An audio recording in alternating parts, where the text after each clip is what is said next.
Joe,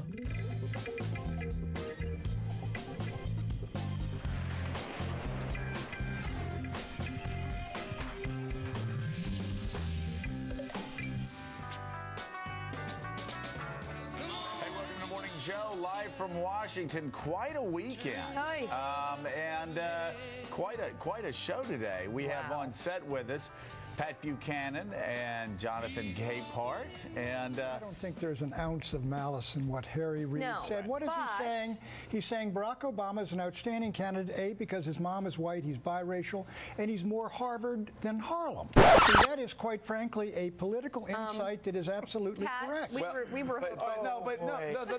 that is what Harry Reid said. But the problem is, you have as majority leader of the United States Senate, a guy who talks about, quote, Negro dialect, and suggests you have as majority leader of the United States Senate, a guy who talks about, quote, Negro dialect, and suggests that if you have, quote, the Negro dialect, you speak in Ebonics. And that is deeply insulting to African Americans in 2009. And let me just say, for everybody that's going around talking as if they said the same thing. If I said that the Washington Post was more comfortable with Jonathan Capehart in the editorial room because he was light-skinned, that is racially insensitive. If I said I would dream of the day that they didn't have blacks in the editorial room of the Washington Post, that's a whole nother world.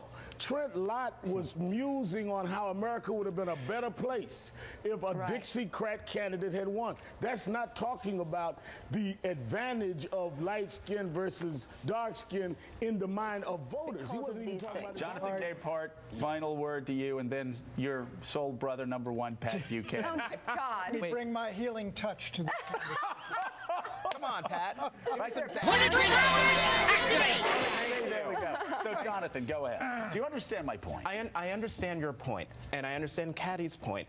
Harry Reid was giving a political analysis of then Senator Barack Obama's chances in the country. Right. We all know that we have a history in this country of, the first African Americans elected to offices around the country were light-skinned people, which is an issue within the African American community. But it's a reality. But yes, and there are advantages that light-skinned African Americans have had over darker-skinned African Americans. That's the 1/3 rail that Harry Reid touched.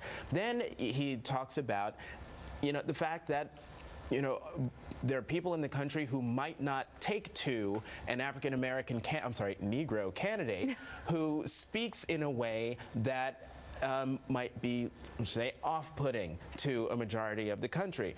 We can think of some people who have run for office who speak in a manner that is not Harvard, but might be from someplace else. Does that analysis mean that Harry Reid's a racist? No, he's a realist, but his choice of words. But I can't get into Harry Reid.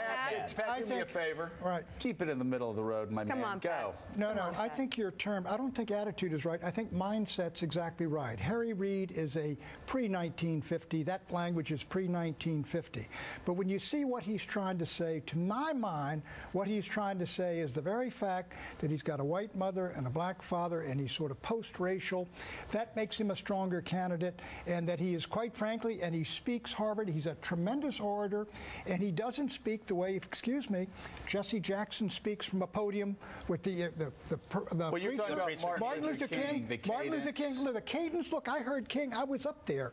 It is enormously powerful, and Obama goes into that occasionally. That's what I took from it. I didn't take any malice. I just think it was a bad use of terms to describe exactly what the situation I'm going to read an email that came from an African-American Republican who voted for Obama, who says, listen, a lot of opportunities come my way because I am articulate and sound.